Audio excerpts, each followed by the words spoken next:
में ही प्रदेश कार्यालय के अलावा इन 3 सालों में जब से वो केंद्र सरकार में मंत्री बने हैं, एक कोई कार्यक्रम बता दीजिए जो किए हो।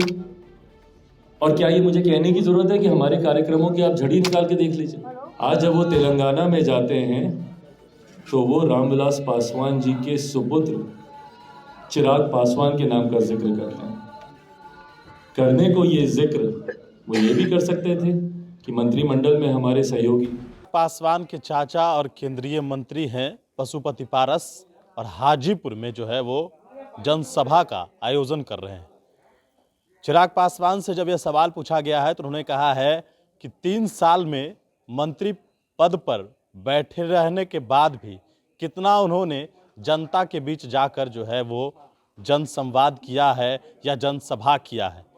और जहां तक हमारी बात रही और दावेदारी की बात रही तो प्रत्यक्ष को प्रमाण की जरूरत नहीं है। उन्होंने देश के प्रधानमंत्री नरेंद्र मोदी के बयान को कोट करते हुए कहा कि जब उन्होंने तेलंगाना से मंच से रामविलास पासवान का नाम लिया तो उन्होंने चिराग पासवान का नाम लिया, ये नहीं कि जो उनके मंत्रिमंडल में सहयोगी हैं उनका नाम नहीं लिया। और उन्होंने यह भी कहा कि पद्म भूषण जब मिल रहा था तो गृह विभाग सब कुछ जो है इंतजाम करता है, आखिरकार उस वक्त भी उनको मिलना चाहिए था, उनको नहीं मिला।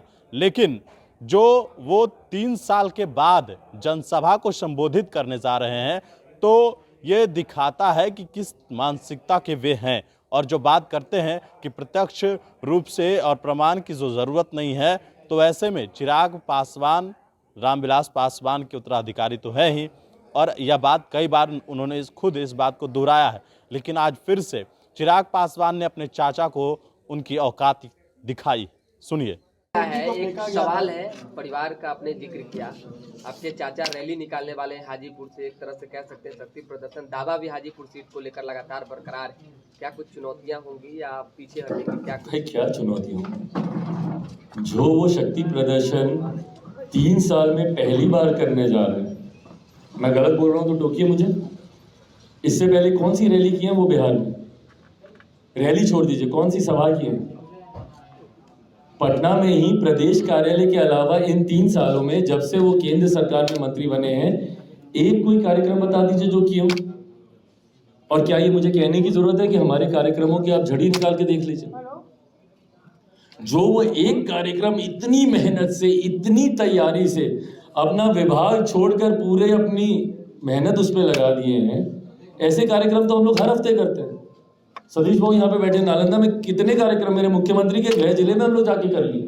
वो तो अपने संसदीय क्षेत्र की बातें कर रहे हैं भैया, वहां पे नहीं करेंगे तो कहाँ करेंगे? हम लोग तो धारा के विपरीत नालंदा में जाकर हम लोग 5 कार्यक्रम हम लोग कर लिए, और उसमें से एक कार्यक्रम तो अभी पिछले हफ्ते का 8 तारीख का था ना, 7 या 8 तारीख का। तस्वीरें निकाल कर देख लीजिए उस कार्यक्रम को।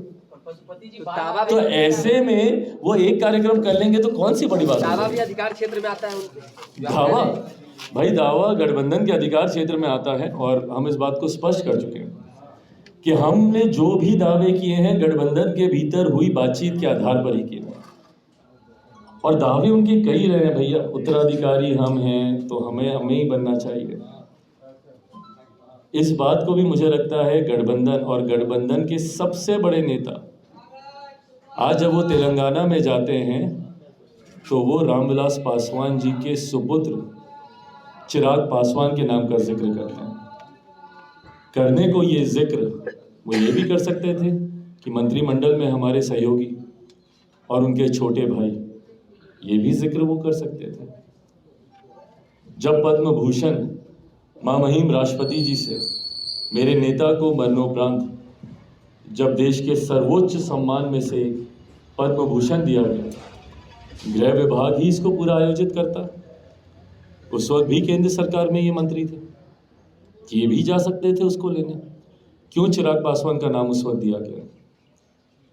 तो भाई प्रत्यक्ष को कितने और प्रमाण की जरूरत है? उसके बाद भी अगर कोई आग के ऊपर कोरा रख के सच्चाई को नहीं देखना चाहे तो उसमें हम कुछ नहीं कर सकते।